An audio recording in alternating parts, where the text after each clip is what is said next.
for the glory of old state, for her founder strong and great, for the future that we wait.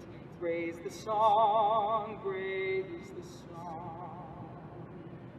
Sing our love and loyalty, Sing our hopes that bright and free. rest, O Mother dear, with thee, all with thee, all with thee. When we stood at childhood's gate, shapeless in the hands of fate, thou didst mold us, dear old state, dear old state, dear old state. May no act of ours bring shame to one heart that loves thy name. May our lives but swell thy fame, Dear old state, dear old state.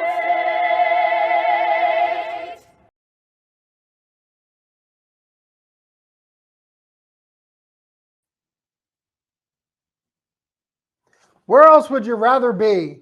I'm Paul Clifford, CEO of the Penn State Alumni Association. Welcome to the Penn State Alumni Association's People of Penn State podcast. Each week on the podcast, you can expect to hear the voices of Penn Staters talking about what they're passionate about, and you can expect to feel the pride and the power of the Penn State Network. You can find the People of Penn State podcast on iTunes, Spotify, or your podcast app of choice.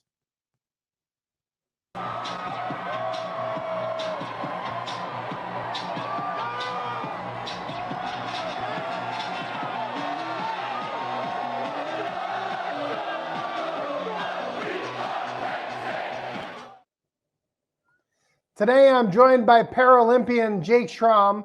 Jake is a member of Alumni Council. He serves as an Alumni Society president.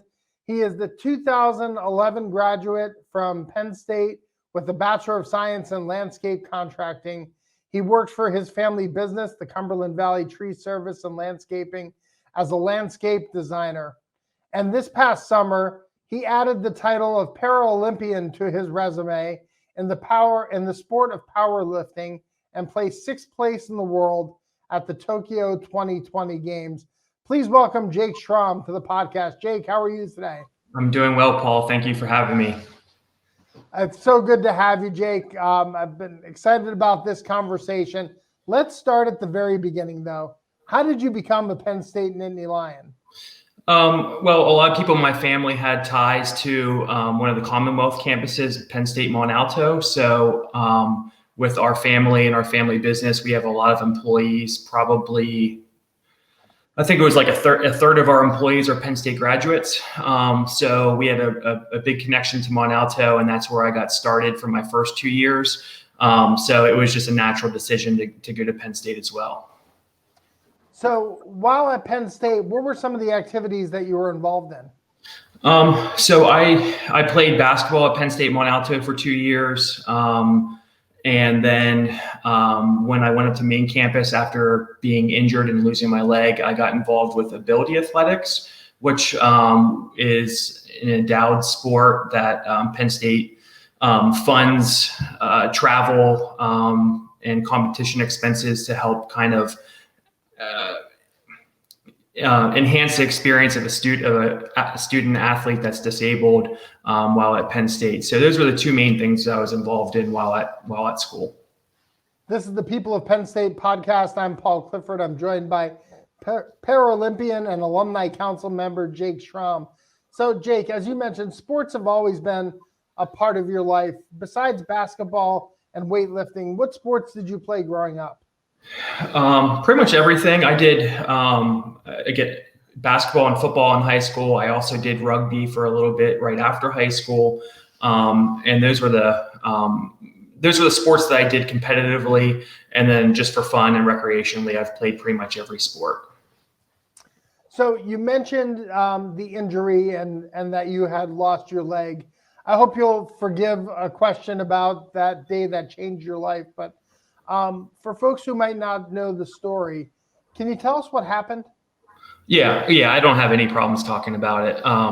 It's always the elephant in the room, so I'm glad to share.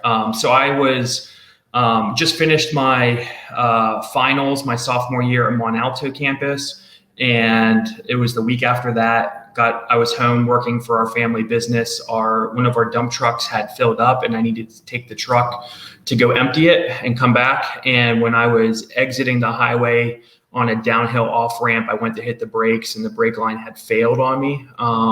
So I tried to stop, like pulling the e-brake, downshifting, things like that, but I couldn't stop the truck. So I essentially swerved off the road to avoid traffic. And in the process, the truck kind of took a drain swale down to the intersection. It flipped, and then I was ejected and landed underneath the truck. So as a result of that, I lost my right leg above the knee.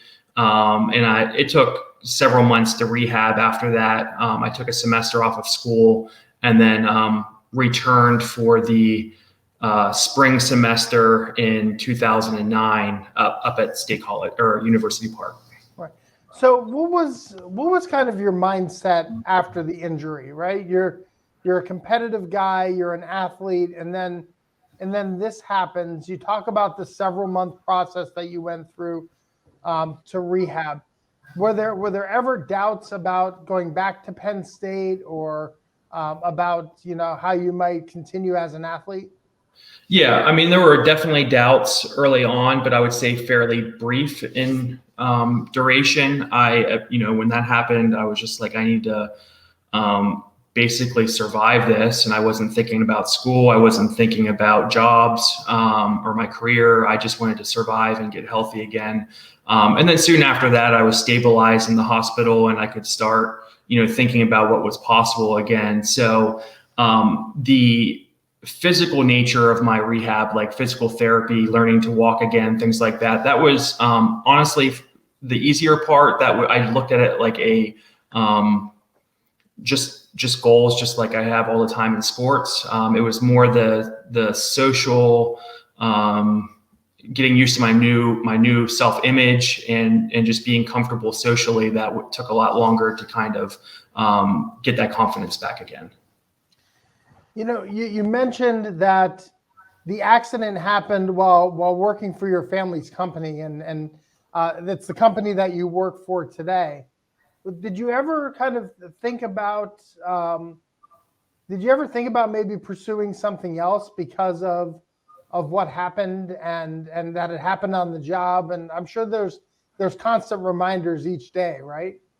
Yeah, of course. I mean, but no, I have never considered working anywhere else. We have a very successful, growing business that we work in 3 states. So I was at school for forest technology when I got injured, and I was like, okay, well, until I'm graduated and out of the field, I'm going to be climbing trees, and I can't climb trees with one leg. So I switched to landscape contracting, which is like landscape design, and that has proven to pull out a lot of my strengths, which were like drafting and creativity and kind of implementing like outdoor construction with plants. So that is really, once I switched and realized I really liked the new route that I was going within school, and then how that would transfer to work. I've been really pleased with, like, everything has worked out along the way, and I'm just happy where I'm at. So you mentioned the injury occurred while you were a student at Penn State. And while nobody wants to go through the injury that you've gone through, right? It seems like Penn State might have been the perfect place for you to be when that happened, in terms of wanting to continue as an athlete with the quality of our ability athletics program that we have here. Is that how you kind of learned about the opportunities to continue to competing? Yeah, I mean, Before my accident, I just went to Penn State because that's where everyone in my family went. I had no idea that ability athletics was even a thing. I really didn't know anybody that had amputations or prosthetic legs prior to this. So once I started kind of doing research on like learning how, like what do I need to learn how to run again and things like that, then ability of athletics popped up on YouTube, and I started looking into it and reached out. And then, what do you know? It's like a blessing in disguise to have this program that there's only maybe only a handful of schools in the entire country that devote resources to disabled athletes in this fashion. So it's something very unique to Penn State, and was really critical on my rehab experience and enhancing my student experience in general while transitioning up to University Park. So you go through the rehab process, both physically and mentally, right? And you get involved with the ability athletics program at Penn State. When did you first realize that your abilities were now world class and opened up opportunities for you to be able to compete at a much higher level? Well, there were a lot of really high class athletes that came before me through the ability athletics program. So Maggie Redden was at Beijing for track and field. Rohan Murphy was a guy with no legs that competed on the wrestling team right before me, and was on the Paralympic track. So once I had a chance to like train with them and see them and see that my caliber, I had equal potential as them, that was kind of like the first taste of like, okay, well, I've always had this competitive itch, and maybe now my venue has changed slightly, but I can dive into this route of the Paralympics and continue to kind of pursue stuff competitively. And what was it about the sport of weightlifting that drew you towards it? I've just always liked it. When we were playing basketball and football in high school, we would be in the weight room training, and I've always enjoyed lifting weights, just feeling heavy weight in my hand. I have a propensity to be able to put on muscle mass pretty easy. So having good success early on, I think really kind of like cultivated that love for that sport. And then I've had like my dad was very strong back in the day, and my uncle was very strong. So I've had good I've had good examples of people in my family that have been very like strong physically, that I've always kind of looked up to. So I've been doing some background research and listening to some other things that you've appeared on. Not only are you a world-class weightlifter, right? But a weightlifter has to fuel their body. So you've become like a world-class eater as well, right? Yeah. Thousands of calories a day, right? To kind of put that muscle mass on that you're talking about. Yeah. So I've always had a big appetite, and lifting weights fuels that. When I'm not lifting, if I have downtime when I'm not lifting weights, I don't have nearly the appetite. But frankly, on the backside of Tokyo now, with no competitions in the near future, I'm enjoying not having to stuff my face with food. Like, I don't know, you've probably seen on some of the alumni council meetings, I'm in the background just shoveling food 24/7. I've been doing, in peak training, I do about 6 meals a day. I work with a dietitian to dial in on everything I need. And I do about 4,000 calories a day, every day, just to maintain the body weight that I need to be at. Well, look, then alumni council's for you, because no one has ever starved at an alumni council meeting. So you will be well fed at our upcoming meetings when we see you in person. You have participated in 5 world championships. You finished 5th at the 2020 World Championships. And then in 2021, as I mentioned, the 6th place finish at the Paralympics. What are some of your fondest memories competing for the Stars and Stripes as part of Team USA? Really just anytime I get on the podium. There's been a few times where I've won a couple World Cups, and I won a junior world championship back in 2010 while a student. So anytime that you're on the podium, and especially gold medal slot where you get the national anthem playing, it's just such a pride in our country. I've been all over the world for competitions, all different kinds of countries. nothing's like the U.S. The U.S. is very special in a lot of various different ways. So while we have some flaws, there's nothing like it, and I'm just so proud to be able to represent it on a big stage like this. I'm always interested when I talk with athletes to talk about kind of the people in their life that they look up to. As an athlete, who are the people that you have watched in your life and served as an example of kind of hard work, competition, work ethic?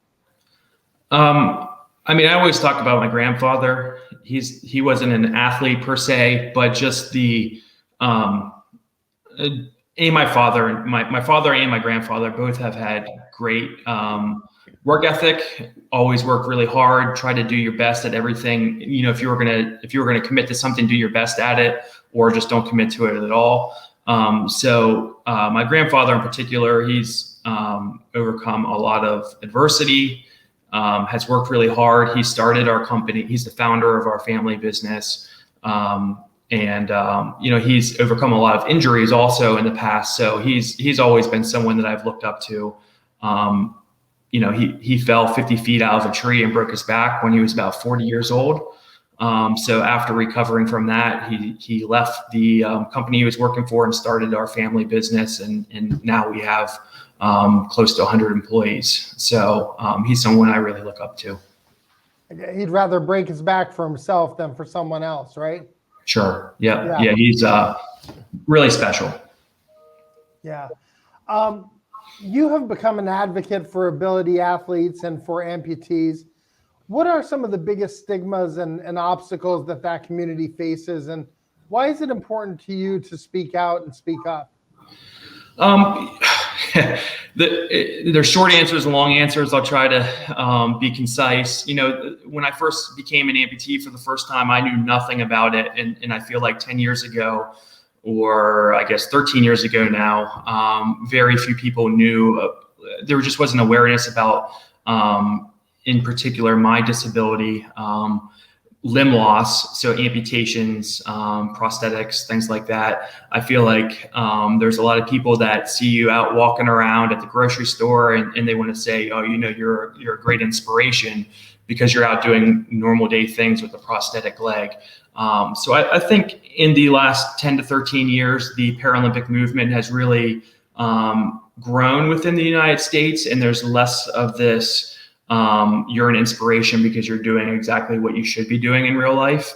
And people are starting to see that just because you might have this very physical thing that you're very outward thing that you're dealing with, you can overcome that and live a normal life just like everybody else. I don't personally think that living with one leg and having to use a prosthetic leg to get around and work and train and all of that's any different than someone that might be dealing with depression or like losing a loved one or something like that. It's just mine. It's very, very easy to see, but everyone's kind of dealing with something. My only criticism with the Paralympics is that it doesn't get the TV coverage that the regular Olympics does. I caught a little bit of it on NBC has an Olympic channel, right? That they were showing a lot of the competitions, but I don't know. I love the Olympics, right? I watch sports that I wouldn't watch throughout the year. I'll watch it because it's Team USA competing and we'll cheer for it. And exactly. I imagine a lot of people would feel that way about cheering on Paralympic athletes. How do we get more TV coverage for this? I don't know. It was the Tokyo Games had unprecedented coverage within the United States for TV coverage, way more than what happened in Rio, and we've got to be very thankful for that. However, the Paralympics are the third largest sporting event in the world in terms of global views, behind the Olympics and the World Cup. So the United States is really lagging in terms of how it views Paralympic athletes as equals to the Olympic athletes, as compared to, like, say, countries like Great Britain or China, where they fund them in an equal fashion. So it was really disappointing. I'm really glad that NBC gave unprecedented coverage. However, there was only coverage of 7 out of the 19 sports, and powerlifting, I think it's really cool to lift weights, but I guess it's not as sexy to cover as some other sports like swimming or track.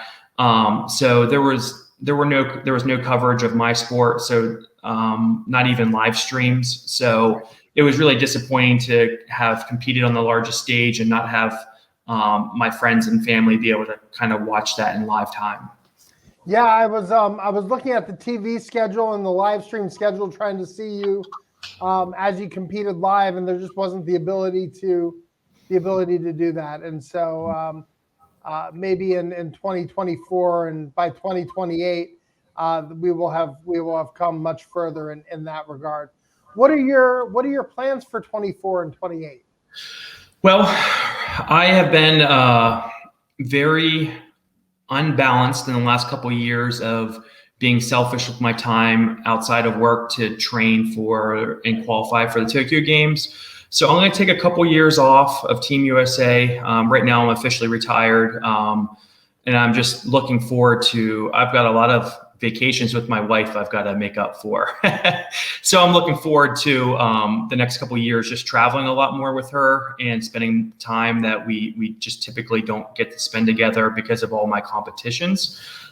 So as a result of not going to these competitions, for our sport, that'll take me out of, I'm not worried about 2024 Paris Games at the moment.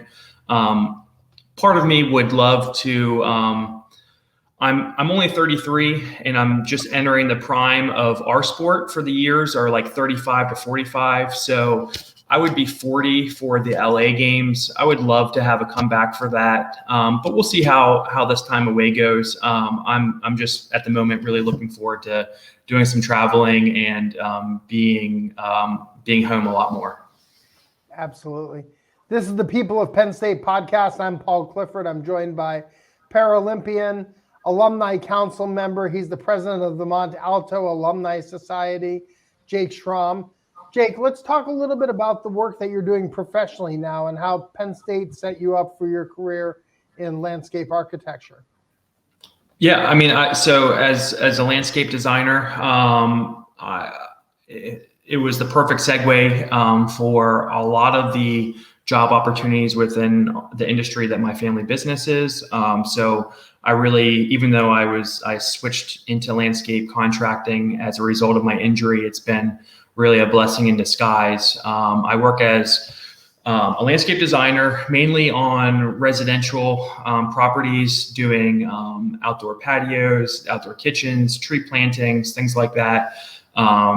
We do some work for some universities and some businesses, but that's what I do day in, day out, and that's what pays the bills for me. Not anything lifting. I've mentioned your volunteer service to Penn State. How did you get involved with the Mont Alto Society, and how has that led to other opportunities to serve your alma mater? Well, like I said, our family has a strong connection with a lot of people, faculty and staff at the Mont Alto campus. So I've always been involved. I've helped with landscape improvements there and designing projects for them. So recently, they're always just looking to recruit new board members. And so a few years ago, they asked me to join, and I personally was never one to want to join groups in school. I'm a social recluse. I don't like, I'm just not that social. So kind of in the professional world, I just told myself, try to say yes a lot more than I say no. So I joined it to, help out the campus, give back, make some connections. And from there, I guess they like me enough to make me president or elect me president. And I'm just really enjoying the time on the board and what we do to help improve the day-to-day experience for the new students. Well, Jake, on the People of Penn State podcast, we like to have a little bit of fun here. So I have some lightning round questions that I'm going to ask you. So Okay. First question is, What's the most recent show that you've binged on a platform like Hulu or Netflix? We did Queen of the South on Netflix. That was probably the most recent one. Excellent, excellent. How about your favorite class at Penn State? My favorite class would probably be my very first one that was industry related and that was my freshman year, dendrology, which is like the identification of trees and learning that. We had a really good professor that I've always enjoyed, and we would just kind of take hikes around campus and the local mountains, learning and identifying trees and how they grow and things like that. So that was really cool. If you could have dinner with anyone, who would it be and why? That's a tough one. I would say, just keeping it Penn State, Cale Sanderson. I would love to have dinner with him. I think he is the epitome of a winner, and he's won at every level and continues to do so as a coach. And I would love to pick his brain. You have traveled the world competing for Team USA. What's your most unusual "we are" moment? Maybe an unexpected place where someone identified you as a Penn Stater and you exchanged the "we are." Probably maybe I ran into some Penn Staters that were Penn State firefighters back in I think the State College firefighters in Chicago a couple years ago, where they were traveling out for a funeral or something. And so that was probably the furthest place. How about your favorite Penn State sport? Football. Okay. And on a 4,000 calorie a day diet, what is your favorite flavor of creamery ice cream? Peanut butter swirl, anything peanut butter related. Excellent. Excellent. Well, Jake, we want to thank you for joining us on the first ever People of Penn State podcast edition. We're off to a great start, and that's because you've allowed us to share your story. We're grateful for that. Thank you. Yeah, thank you, Paul, and I'm excited to be here as well. I appreciate it. Well, to our audience, if you like this episode, I hope that you will subscribe to the People of Penn State podcast in your favorite podcast app of choice. And while you're there, give us a rating or drop us a review. Help us spread the word, share the podcast with your friends and fellow Penn Staters via social media channels, and tag the Penn State Alumni Association with @PennStateAlums. If you're a member of the Penn State Alumni Association, thank you so much for your support. If you're not a member yet, what are you waiting for? Go to our website at alumni.psu.edu, and you too can become a member of the world's largest alumni association. Thanks for all you do. Thank you for listening, and for all you do for the university, for the glory, and for the future. We are For the glory of old state, for her founder strong and great, for the future that we wait, raise the song, raise the song. Sing our love and loyalty. Sing our hopes that bright and free. Rest, O Mother dear, with thee, all with thee, all with thee. When we stood at childhood's gate, shapeless in the hands of fate, thou didst mold us, dear old state, dear old state, dear old state. May no act of ours bring shame to one heart that loves thy name. May our lives but swell thy fame. Dear old state.